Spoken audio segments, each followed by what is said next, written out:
ఉల్లిగడ్డలను కోస్తేనే ఏడిపిస్తుంది కానీ పంట వండిచ్చి అమ్మేదందుకు వచ్చినా ఏడిపిస్తుంది రైతులను. టైం వచ్చినప్పుడు రాత్రికి రాత్రే రైతులను కోటేశ్వర్లను చేసినట్టే టైం బ్యాడ్ అయితే గదే రైతులను బికారోళ్ళని చేసి బజార్ల వారేస్తున్నది గిట్లా. ఉల్లి చేసిన మేలు తల్లి కూడా చేయలేదంటారు కానీ అది కొనుక్కొని తినేటోళ్లకు. కానీ అదే ఉల్లిని పండించే రైతులకు మాత్రం శత్రువులు కూడా పొడవనంత వెన్నుపోటు పొడుస్తుంది రేట్లు పడిపోతే. అయ్యో పాపం ఎట్లా పడి పొరుతుండో చూడు రోడ్డు మీద.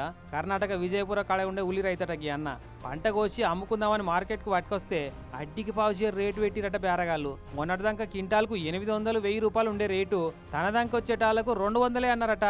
క్వింటాల్కు 200 అంటే కిలోకు 2 రూపాయలు అన్నట్టు. కిలోకు 2 రూపాయలు అంటే పెట్టిన ఇత్తనాల ఖర్చు కూడా వెళ్ళదట.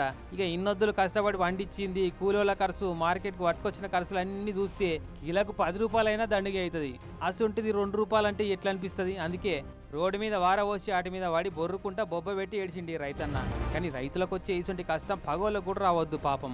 నిన్నటికి నిన్న మన వరంగల్ల మామిడి రైతు కథ కూడా చూస్తే 7 క్వింటాల కాయలకు 500 ఇస్తా అంటే ఆ కోపంతో ఫ్రీగా మందికి వచ్చి పెట్టిండు. ఈ లెక్కకు చూస్తే పంట పండించే రైతుల కంటే రోజు కూలీల బతికే బెటర్ ఏమో.